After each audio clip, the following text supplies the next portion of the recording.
Jim Norton is not a doctor. He's not an expert. He's not even a good person.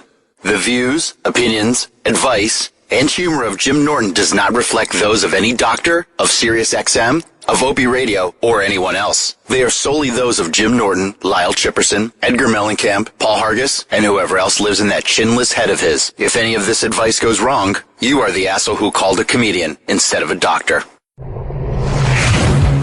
An icon in comedy, a fighter for freedoms, an accomplished entertainer, and a pervert.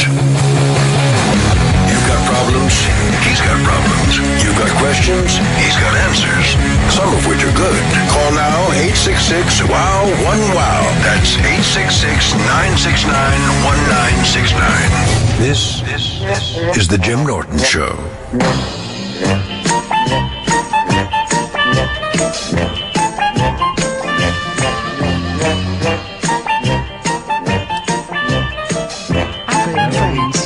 Gone by. Another Wednesday. Thank you for tuning in.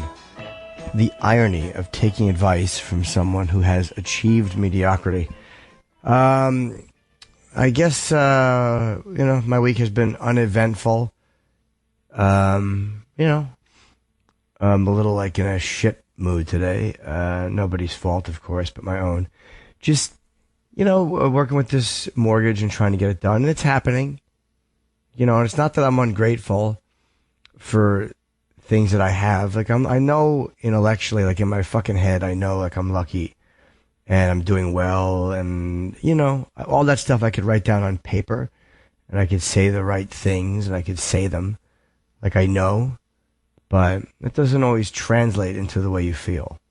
What you can write down on a blackboard as facts or as facts as you see them is not always how you feel. It doesn't always translate. Bryce in Dallas, what's up? Hey, man, you sound down. You doing okay? I'll live. Yeah, it's just one of those days, but thank you. How are you, man? All right, cool. I don't know if you're aware of this, but there's this awesome thing on the internet called the Jim Norton Laugh Compilation.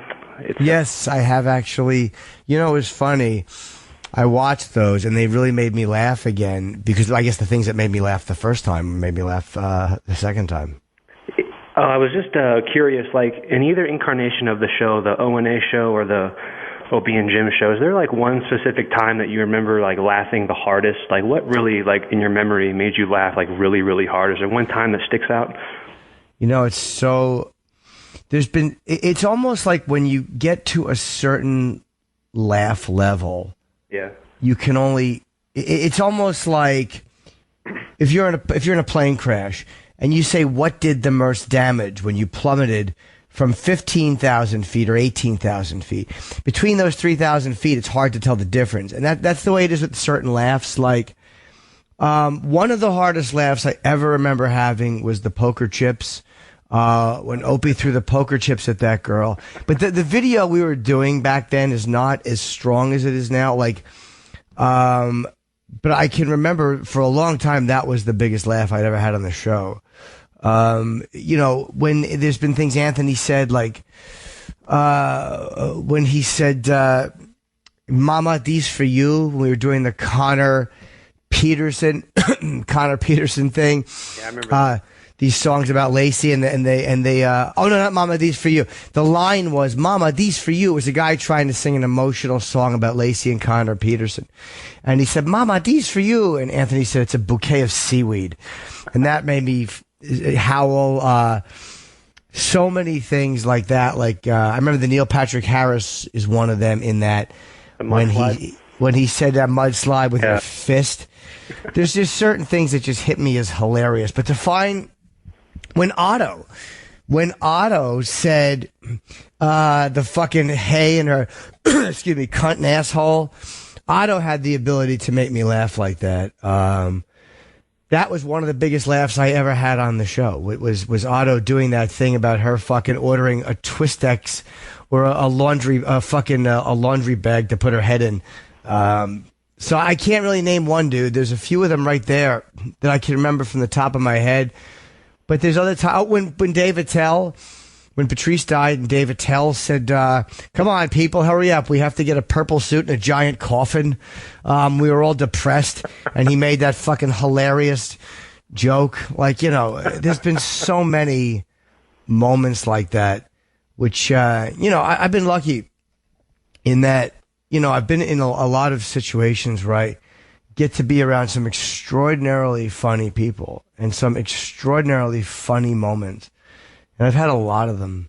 The Jim Norton laugh compilation. I mean, if you're depressed, I mean, I defy you to listen to that and not just feel better. I mean, it is some of just the funniest stuff I've ever heard in my life. It just cracks you up.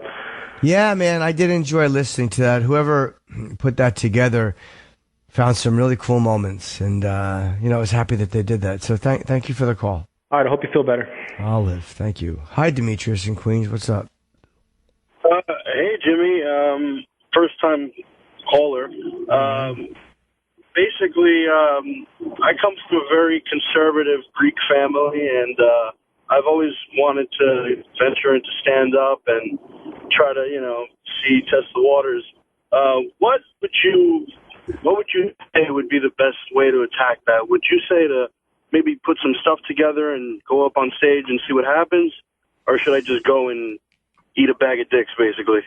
Nah, you want to put stuff together, because going up there, the last thing you want to do is draw a blank, or be so off that you think, I can never do this.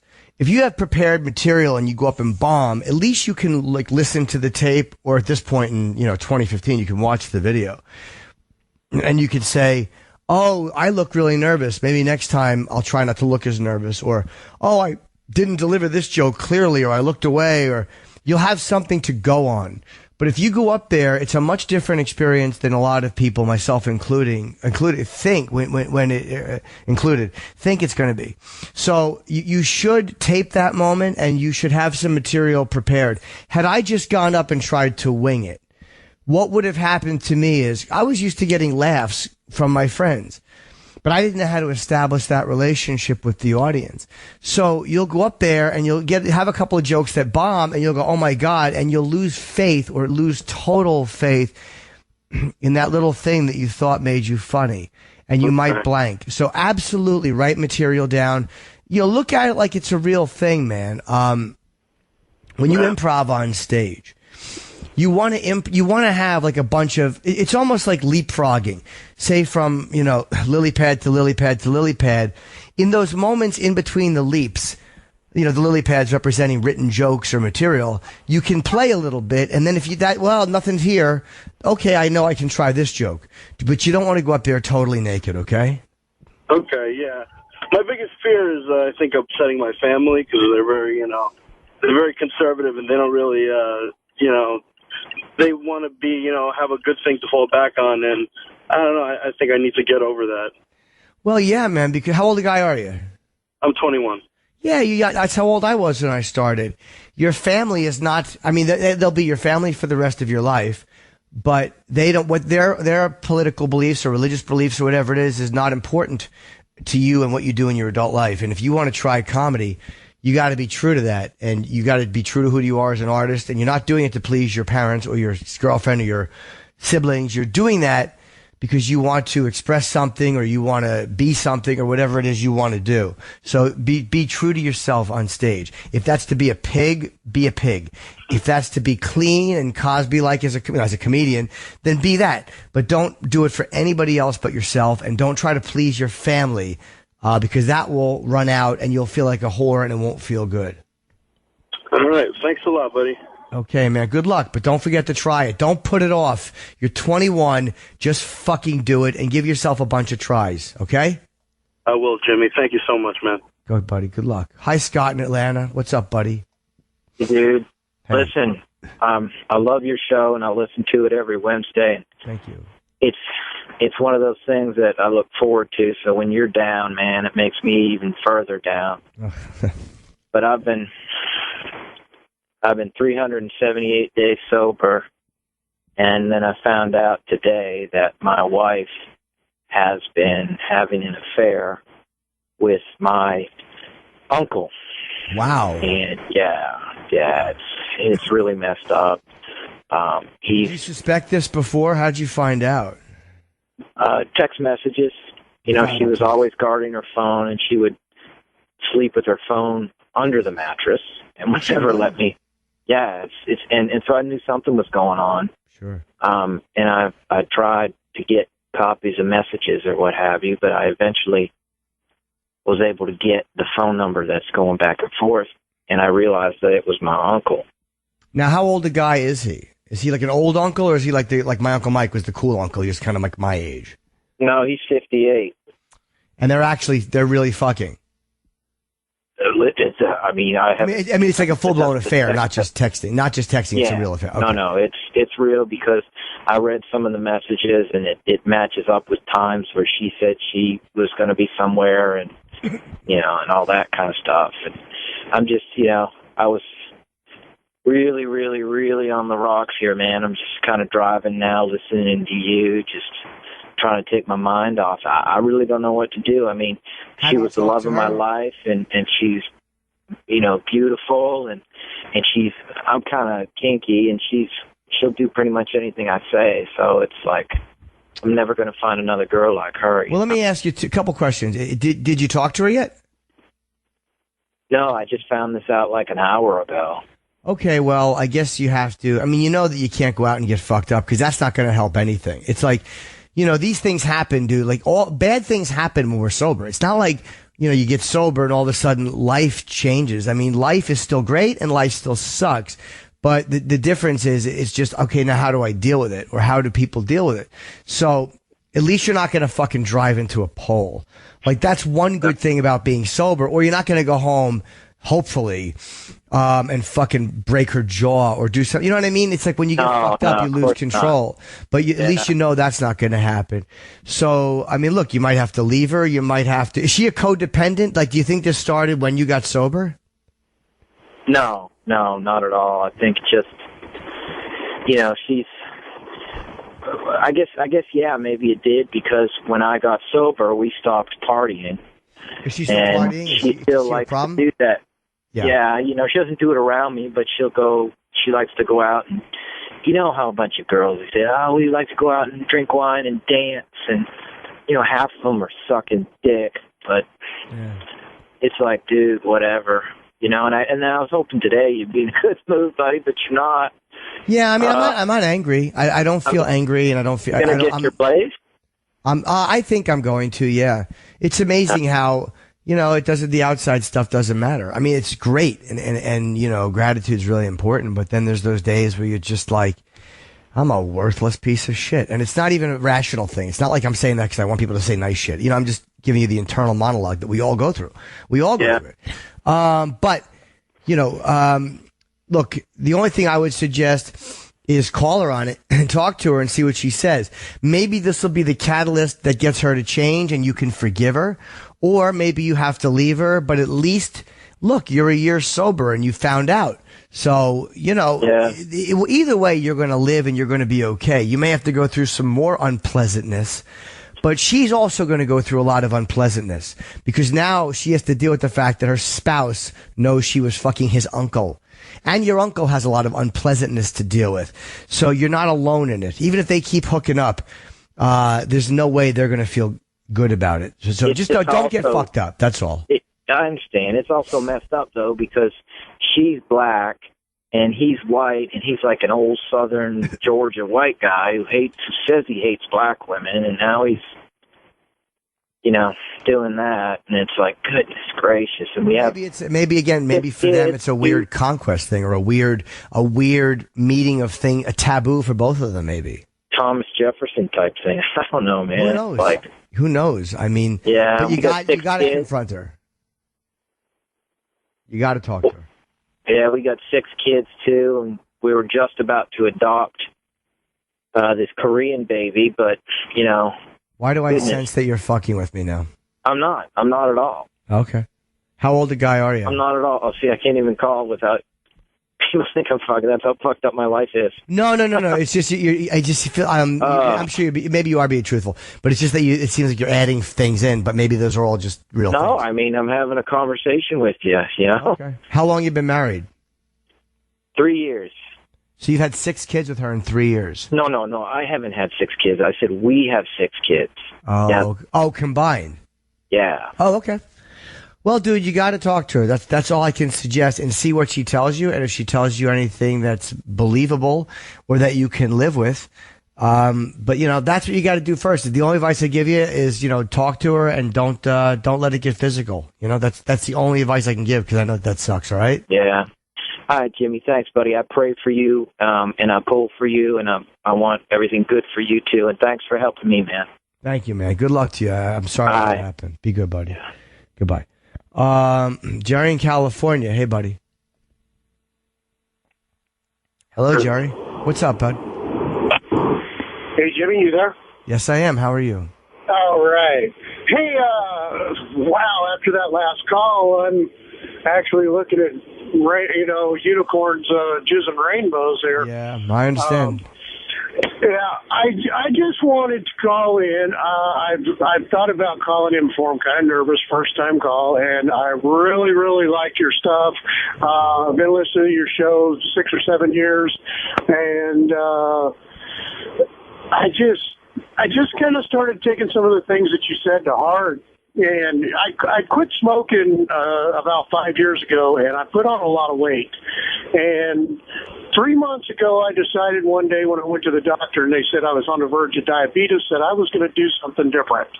And so I went on a diet, and I've actually lost 45 pounds in 2 months. Oh, good, man. That's great. And I'm feeling so much better. And I used to listen to you say, that nothing tastes as good as skinny feels, and I used to be like, nah, that's bullshit. Some model quote. I was quoting some model. I didn't make that up. Right. But, it's absolutely true. It really is. And that, in turn, has helped my self-esteem. My wife and I have been married 10 years. We have 2 kids and horses and dogs and all that stuff. So it's like there's always something going on. And we've always had a pretty good sex life. But after I stopped smoking and I started gaining a lot of weight, it just kind of started dying down. My wife, she's never been one of those that was very vocal in bed, and I like that kind of stuff. And since I've lost this weight, she come at me one day, I was getting out of the shower, and she said, man, you're really looking hot, Okay. And she initiated sex with me that day.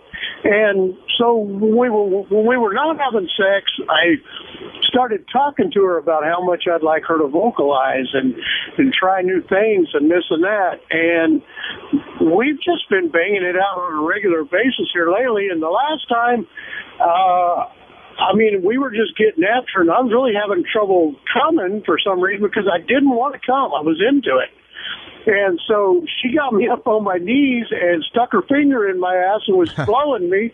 And I was like, where the fuck did this come from, Right. But I just wanted to tell you, man, that, dude, you make a hell of an impression on people, and you help change a lot of lives. You really do. The stuff you say and the things you talk about.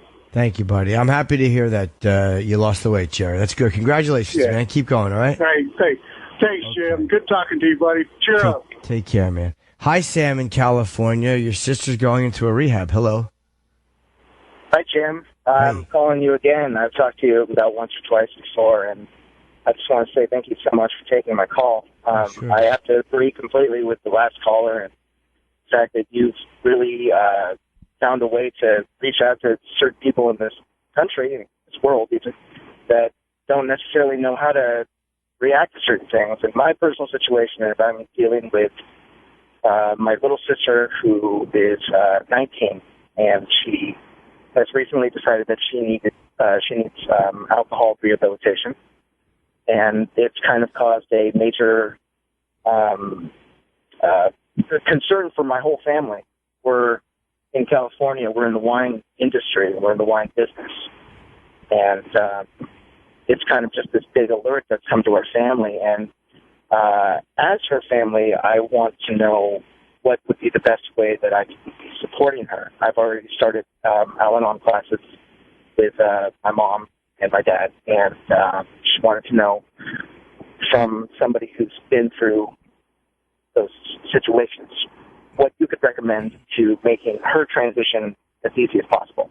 I think all you can really do for somebody is let them know that you're there don't expect perfection out of them immediately. Like, and don't try to work their program. Like, you know, the worst thing I found if someone is newly sober is for other people in your life to start telling you, you need to do this and you need to do that.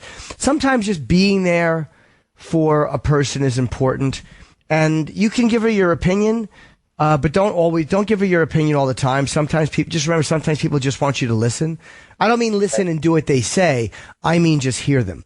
You know, but I think just being supportive is the most important thing, dude. It doesn't mean you can't voice your opinion or talk to her.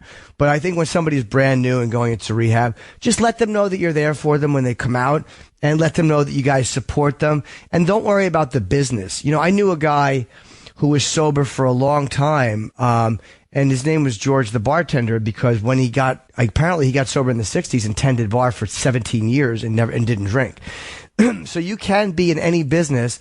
I'm involved in a nightclub business where I'm always working around booze. There's plenty of people who are sober. You know, I wouldn't recommend fucking muling ecstasy, but you know, you can work in a business where alcohol is present and live. So, well, I think I would suggest that. I think that's the best thing I've ever heard suggested. Jim, you're a testament to a good soul helping others. So thank you very much for everything you've done, and keep it up. Well, thanks. You're a nice man, and good luck to your sister, buddy. That's good, okay? All right, buddy. Take it easy. Okay. John in Queens, you want your girlfriend to be dominant. What's going on, man? Hey, Jim. Real quick, my sponsor always says this too shall pass. So whatever's got you down, you know, it'll pass. But, you know, I don't want my girlfriend to be dominant. I wanted her to. Now she's become way too dominant. You know, we started off friends with benefits, then we started dating.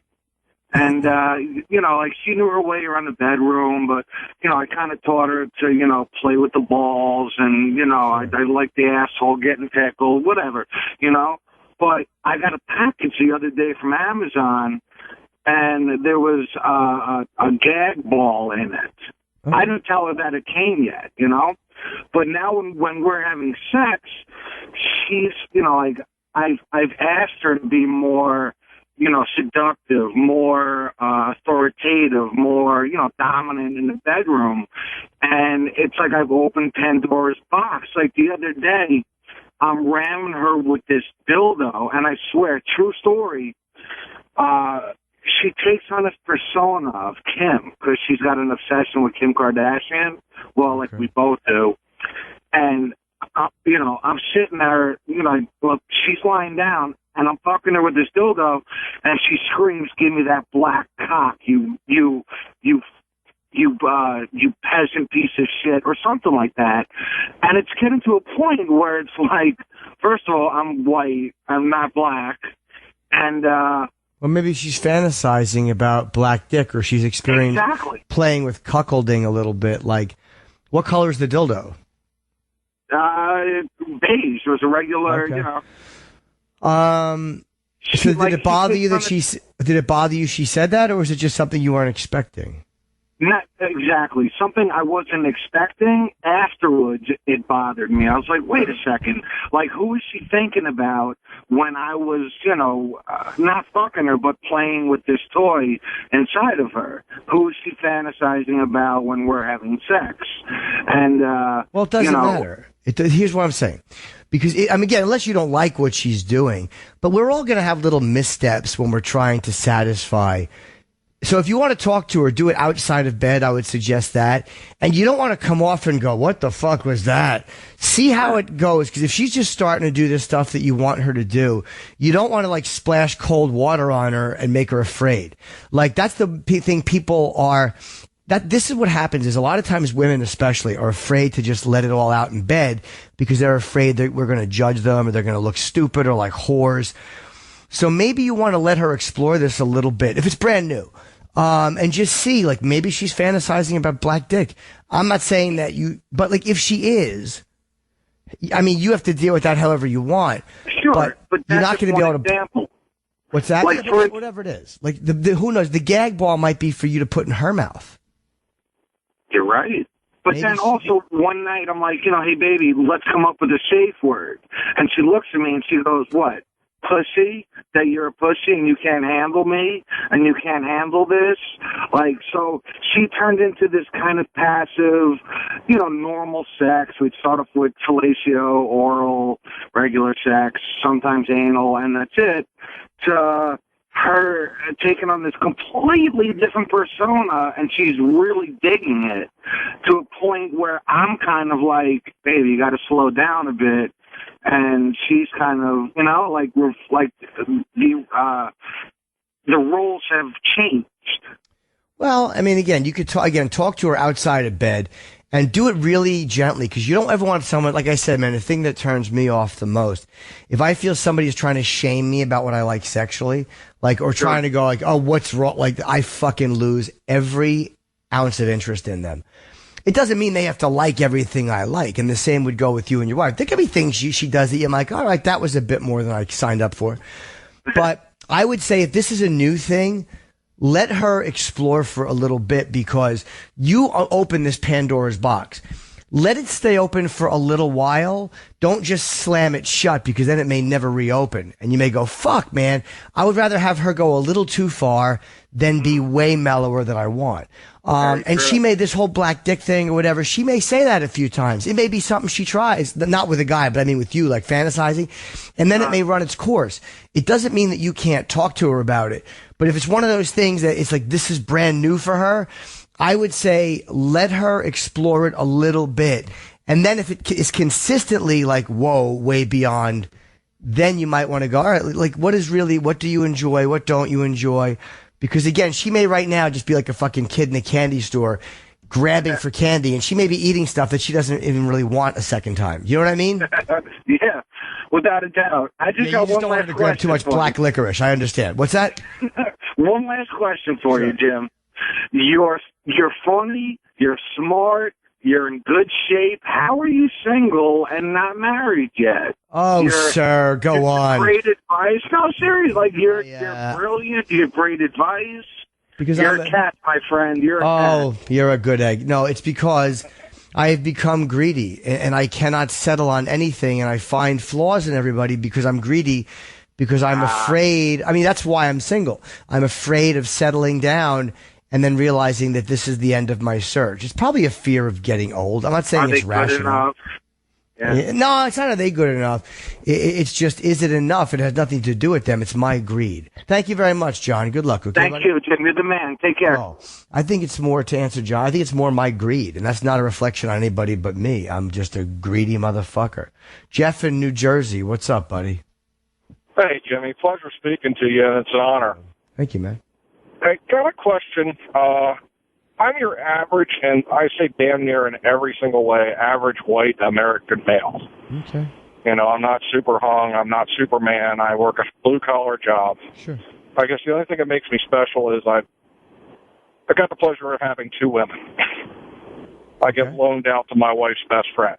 But my real question is, the one time when I was with the other woman, I had to get up in the middle of the night in a hurry to go somewhere and didn't have any underwear, and I just grabbed a pair of her plain white underwear. Did you do it on purpose, or you really just grabbed them? I kind of did it on purpose because I needed underwear. Okay. My jeans were dirty. Well, do you have kids in the house? No. My wife and I can't have kids, and the reason why she's loaning me to her friend is because her friend wants to have kids and her husband can't. Okay, so why did you have to wear the panties in the house if there's no kids? Because I was running into work, my jeans were dirty. Oh, and I really I'm sorry. Didn't feel like throwing them in on. Okay, I understand. So I just grabbed a pair and put them on, and I'll tell you what, they were the most comfortable damn things I'd ever worn. Had you ever thought about that before? No. Okay. So, what the hell? I went out and bought a couple packs of plain white. They're not really granny panties, but they're not frilly. Sure. And that's what I wear. But my wife seems to think that it indicates that I have some deep-seated issue that I'm not aware of. Well, hold on. I don't think that means anything terrible because, again, it represents different things for different people. Ed Wood used to dress like a woman all the time because it made him feel it makes me feel closer to women. He was totally heterosexual. So, and plus you already, don't forget, dude, you're in a kinky situation. Your wife is loaning you out to fuck the best friend. The best friend's husband knows about it. So it's almost like sometimes we have to keep upping the ante a little bit. We keep again, why have I gotten into feet at one point? Because I ran out of body parts. That's what happens when you live, where you're just grabbing for everything, like I was saying to that last caller. So maybe that's it. Maybe you just fucking tried all these things and you have the best of both worlds and you need to up it a little bit, or maybe you just liked it. But it's not bad. Who cares? I've worn thigh highs while a girl sucked my dick. It drove me crazy. It would fucking turn me on so much. And I didn't want to go out dressed like a woman. I didn't feel like a lady. It just felt perverted. And that's what I don't get is about the way my wife feels about this, is because I don't get any kind of special feelings from this other than comfort. I don't feel the need to be seen in them or parade around in them. And I don't wear anything else girly. I mean, I wear jeans and T-shirts and work jackets. Yeah, whatever it is for you, it is for you. Maybe it's the risk of, maybe you like having a secret when you're at work with all those masculine people and they don't understand.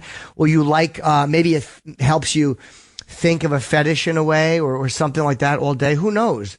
A lot of people like hiding underneath, so nobody knows, and that's part of the thrill. But are you strange? Nah, that's a little different. It's not the most common thing, but it's not weird. It's not alarming at all. I mean, if you like wearing kids' underwear, that might be a little, but a woman's underwear is not, I guess in my world, I'm so fucking jaded. That's not a big deal at all. So, I wouldn't worry about it, dude, and just talk to your wife about it. It's not that bizarre. All right. Well, thank you, Jimmy. Sure. It's good to get another view on it. Yes, and you can't get much more of a pervert's view than me. So 866-969-1969 if you want to call up and get advice from somebody who is probably in no position to be giving it. What's up, Reed in Las Vegas? How you doing?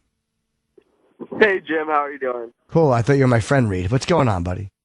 Well, my family, me, myself, my wife, we all hate my brother's brand new wife. Like, they just got married couple weeks ago, and nobody really likes her. Okay. Do you like her? No. Why not? No. She's like kind of rude to my parents. She's awful to my wife, and she could care less about my kids. Okay. Like, I just kind of mended that relationship with my brother. Like, we kind of had a bad relationship, and we got, we started mending that, and I wanted to spend a little more time with him, but she kind of like, She's not very good to him either, so I don't... Well, what is it he likes about her? That's a weird thing, dude. Who knows? Maybe she fucks him well. Sometimes people just make weird choices with a spouse, you know what I mean? Or a boyfriend or a girlfriend. Look, I think... God. I'm sorry. Sorry about that. He has Crohn's disease, and I think, he's afraid of, like, being alone, and she's there for him, and she decided, she wanted to be with him. But, like, even at their wedding, it was like, okay, I'm having a party, and now that the party's over, I can be shitty to you again. You know what I mean? Like she's not very good to him either. Yeah, maybe well, that's up to, like, I don't know why he is tolerating that. I mean, who knows? So the only there's no advice to give other than just try to be as nice as you can when you're around her, and be lucky that you don't have to fuck her. Be lucky that you're not married to her. Do you know what I mean? Yeah. Because it's one of those situations where you don't want to just not talk to your brother because his wife's a little shitty. Just realize it is what it is. There's not much you can do. So just deal with it. You know what I mean? Like, and be as nice to her as you can. And realize, look, he has to fucking put up with her, so there's nothing you can do about it. Okay.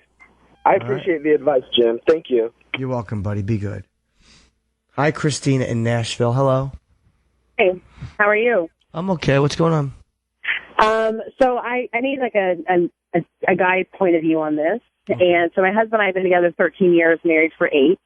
Great marriage, great friendship. Had our ups and downs, of course. We're both, we're parents for a daughter.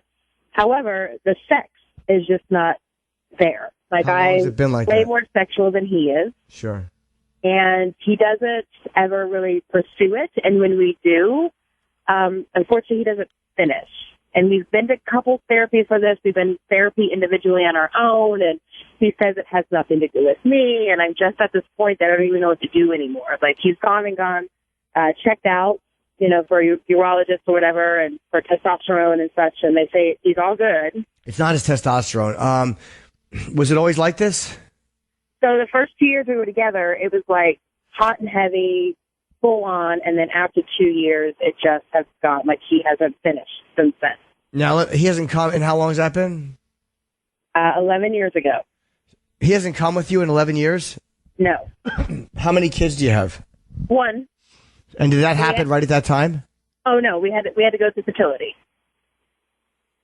And he got his sperm count tested out, and they were like, "You're amazing. It's like at 40 million." And I'm like, why is that? How is that possible? Like, does he watch a lot of porn? No. Mm-mm. And I mean, he masturbates by himself. Like, he's totally fine. He gets off, but it's just like. That's probably what it is. He might be addicted to masturbation. A lot of people guys have these weird intimacy issues with sex. Does he lose his erections, or he just can't come? It will lose the erection and then doesn't come. When does it happen? When does he lose the erection? When did he lose it? No, when during sex? Well, I get off. Like, he gets me off, and it's like as soon as after I get off, he's like, it's done. Maybe for him, he likes to come watching porn. He might be fantasizing about something he's not telling you about. Again, maybe he just has a low sex drive too. But that could just be it. But if you said the first 2 years there was a lot of fucking, was there ever anything, if you think really carefully, was there any area he ever tried to go down that you kind of stopped? Oh, no. I'm fully, like, open, whatever. What does he watch when he watches porn? 2 girls together. Did he ever ask you for a threesome? He's never asked me for a threesome because his previous marriage, she actually left him for another woman. And it was the same woman that they decided to have like a threesome with. And she was like, never mind, I got this. So when he can't come, what happens? He's fucking you and he stops. Then what does he do? It just like rolls over. Does he ever like jerk off into your mouth or anything? Used to, yeah. Well, maybe you could get him, like, they talk about that bridging stuff. And I've had so many fucked up sexual issues. Did you ever think of saying to him, like, look, because maybe he's not associating you with coming anymore. So maybe he needs to fantasize about a certain position or scenario that he can't achieve with you. So why don't you just lick his balls while he jerks off and then kind of get him used to the fact of you being there when he comes again? I totally do. And I will be honest, I did gain weight. I did. How much weight did you put on? I did gain weight because I internalized this and I was like. Okay, but how much weight? In all honesty, how much weight? I had gained 100 pounds, but now I'm lost 75. So you're 25 pounds heavier. I'm 25 pounds heavier. That's where I was. So maybe that's a huge part of it. And it's not about body shaming when somebody marries somebody and all of a sudden they put on 100 pounds. So maybe he loves you too much to say that to you, but maybe, I'm sure that had a big effect on it. Yeah. Oh, and I'm fully aware of that too. At first I pushed it away like, it's not me, it's you. But then I realized after I've lost weight now, which has been over the course of a year, and I'm like, well, holy shit, like I feel much better about myself. So I can only imagine how you felt probably looking at me naked. Like I totally get that. And now I'm thinking like 75 pounds down. I'm like, okay, so here's that one hurdle that we had. And it wasn't, now it's like I'm down only 25 pounds away. And I'm like, okay, so maybe that wasn't entirely it. No, it's probably a big part of it. How were you dressing? Do you dress sexy at all around the house at all? It's hard. Well, it's hard for me to dress sexy around the house. But I do dress up. Like I wear red lipstick every day. I do makeup every day. I wear, like I'm fully like all about bra and panties matching. Like I dress up. Like there's no issue there. Like hair's done, makeup's done, everything. Now, I would suggest, because maybe now you got to break this habit of him looking at you a certain way. And again, try, if that's what it is, maybe bridging, again, try licking his balls or try playing with him a little bit or licking his nipples or whatever gets him off while he jerks off. And he may resist that at first, But you may have to start associating yourself with him coming. See if he can break that habit of just coming by jerking off. Because that's like his little secret thing now that he likes to do. And I love to jerk off, and I can definitely relate to what he's doing. So you might want to just get him to break that habit. And even if it's hard for him for a while, he may not enjoy it as much for a while. Don't take it personally, because he may be hooked on coming that way. So whenever you're breaking an addictive behavior, it's hard. So you might want to try to get him to break that and just keep losing the weight, keep toning up, and then try to just get him to change the way he sees you. Because people will go, oh, he should love you for as you are. You know, that's all shit when it comes to sex, and we all know that. Yeah. You know, so again, you know, try it like that. Just keep losing the weight. That's fucking great. And now try just getting him to change his behavior a little bit by associating you with blowing a load. Can I ask you one quick question? Sure. Would this be something to have a conversation with him, or just start doing it?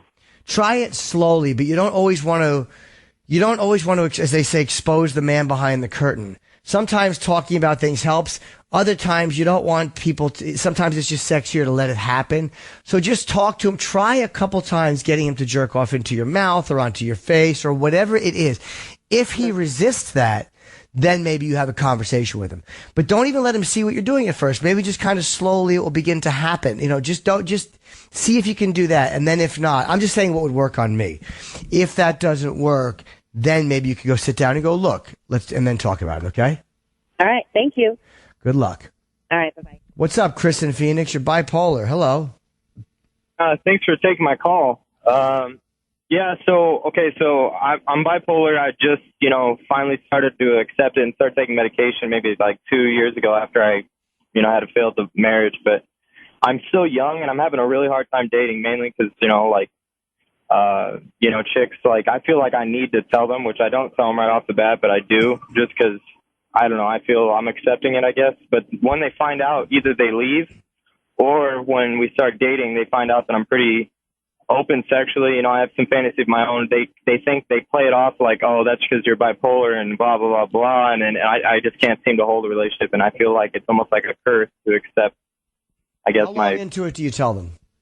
I know that it's kind of quick, but generally, after, a couple weeks of dating, I go, hey, just so you know, I've had, because they always ask, what happened with your previous marriage or what happened with this, what happened with that. And I go, honestly, I just had some problems at the time. And they try to associate with that with alcohol or drugs. I say, no, that wasn't it. I just, I was in denial about my problem, which was, being bipolar and unmedicated. So I take medication, I let them know I'm stable and they have to know I'm stable, but it's almost an immediate, like, killer for them. And I just don't know how to handle it. Because I'm trying to be honest, Yeah, absolutely, dude. Maybe you tell them a little too soon. It's a tricky thing because you want to be straightforward. Maybe let them know you a little better first. Because, right. I'm the type, no woman ever looked at me and went, ooh, that guy Jim is hot. I have to fuck him. I wind up I grow on people, and then all of a sudden they start accepting things that they probably thought they'd never accept because they like me. And maybe with you, once they see by example, hey, Chris is not crazy. He's a great guy. So what? He takes this medication. And once in a while, he'll bite the fingers off a small child. But what the heck? He's a good egg. But you know what I mean? Like, you might want to let them know you first and then break it to them. I don't think it's this gigantic revelation. So what? You're bipolar. It's not like you have a disease that they can get. You don't have herpes or AIDS or anything that you have to talk to first. So you want to talk to them. But again, that's a scary connotation. We don't always know what that means. And they think, oh, God, he's going to freak out on me. So maybe you wait a little while to tell them until they know you. Okay? Right. Well, hey, man, I just wanted to say your Chip riffing video, My World's Also Upside Down, I thought that was absolutely hilarious, man. I know that you're not necessarily I know you kind of try to play it off or whatever, but man, that's an awesome character. So thank you, man. I appreciate it. Chip is the one thing that I still enjoy doing in life. I appreciate it. Yeah, thanks for answering my call, man. That really means a lot. Have a good day, pal. Good luck. Let's see here, Mike in Minnesota. Sex with your wife is terrible. Why? Are you there? Sure am. Hello, Jimmy. Hi. I've been married for 5.5 years with my wife, and we've been together about 8. And just lately, the sex has went down. Lately, I say in the past 2 years, it's went down to just horrible. And just trying to look for some ideas and maybe try to reinvigorate things and to get things going in the other direction.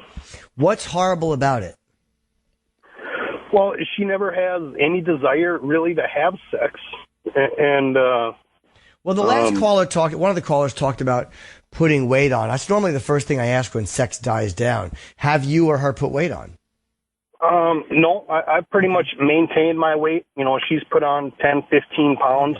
You know, it's not like we're skinny minis or anything right now, but really, I mean, our appearance hasn't changed hardly at all. No, I'm only asking you because sometimes people feel less sexy when they put weight on too. Oh, understood. You know, and they said she just doesn't. Do you guys have kids? I mean, did you have a kid and then it stopped? I have 2 kids from a previous relationship that I was in. And then we have like a 3.5-year-old son. Did it stop 3.5 years ago? No, it was after our boy was born. It was still decent for about a year. But now it's just like. What does she say when you ask her? What does she say when you ask her? She really doesn't know. The desire isn't there. And again, is she on any medications? There's only, again, when it's something like this, I don't know her or you or your interaction. It's like literally just taking shots in the dark. Could be a medication thing. It could be a weight thing. It could be because she has a kid now and doesn't feel sexy. It could be because there's something she wants that she's embarrassed to tell you about. Again, whatever happens with a woman physically, I don't know. Is she going through menopause? Is that one of those things? Well, we're, like 42, 43-ish. But like the other night, she kind of initiated to have sex, but it seemed like, go get your blood pressure medication because I hadn't taken my blood pressure pill yet. Go do this and then we'll have sex. And to me, it just seems like it's, she really doesn't have a desire to do it. And I feel kind of creepy, like being the one that is always pushing to have it done. Yeah. And so now it's to the point where it's like, screw it. I don't even care. And so I just kind of fall asleep on the side of the bed inside, wanting her to kind of take control a little bit. But it doesn't happen. Yeah, that's really hard, man, when you're laying there wanting the other person, they just roll over the other way. It builds up a lot of resentment. And that's, someone said to me, why am I not married? This is one of those reasons, because this stuff happens in a lot of marriages. All you can do is talk to her, and it's unfortunately she's not telling you anything, and there's nothing medically wrong with her? No, not at all. I mean, not that we're aware of, no. You should talk to her and say, look, you need her to be really honest. Hey, do you ever try texting dirty with her? When we first started, courting, I suppose, but no, I mean, that's something we really haven't done for, 5-6 years. Why don't you try that a little bit from a distance? See if she bites at all or gives you anything. She may not at first, and don't be over the top with it. What are you wearing? But, whatever it is, maybe ask her to send you a picture or a sexy picture. See if you can somehow get, backdoor her into it, as we say. Almost like I said to one of those other people, you don't always want to spell it out for somebody. Sometimes you just lead them a little bit and they come along. And if that doesn't work, then maybe you got to talk to her again and go, look, is there anything that you need that you're not getting in bed? And it's okay, whatever it is. She may go, no, nothing. But there may be something she's just really, really embarrassed to tell you. Maybe she's bored. What can I do? And that's the impression I get, is that, she's bored and it's just like there's no desire to do it. Is that just what happens to people after they've been married 5-10 years? I mean, I hear that all the time from married couple, but it's usually because something's not changing. Because you also hear married couples that have great sex lives, but usually they're the ones that explore and are pretty open with each other. So you got to get her to talk to you about what's going on, because there's got to be a reason for her. Is she not attracted to you? Does she feel happy with you? Is there anything you could do that would make her yourself more attractive to her? Just ask her all these questions, and you got to tell her, no matter what her answer is, it's okay. This way, maybe she'll tell you something. All right? It's more of a communication thing. All right, but I don't know. I mean, that's the only thing I can suggest, not knowing either one of you. All right. Well, I really appreciate your time, and have a good day. Oh, one quick question. Is this show repeated? Because if I don't catch it at this time, when else is this show repeated? Because I honestly don't know. I should probably know, but I don't. I'm not sure, buddy. Okay. Have a good day. Be good, you too. One more real quick. We got to wrap up soon. Brian in Texas. How do I deal with age differences? You're 47. Me too, Brian. What's up? Yeah, I feel like I have a lot to offer, and then once my age is out, I can see the look wash over their face. I can see the wheels turning, and I can see the words "too old" flash across, and it's frustrating because, I still think like I'm in my early 30s, or even as a 15-year-old sometimes, and it's like I don't look old. I don't. How old are the girls you're going for? Like 30, 32, 35. Yeah, I've had that too. I got a friend speech from somebody not long ago. Well, the age difference. Hey, man, there's no way around it. If you're going to choose to go after younger women, which we both do, sure. At times it's not going to happen. But the good news is you're going to get the ones that like a daddy complex. They have a daddy complex or like somebody older. Because a lot of women like an older guy because they like the maturity. They like the fact that you got your shit together. They like the fact that you make a good living. They like the fact that they can do anything they want sexually and you're not just going to pump and dump, as we say. So, it's going to kind of eventually probably balance out. As long as you're not 70 trying to date 18-year-olds. 47 trying to date a 30-year-old is not unreasonable.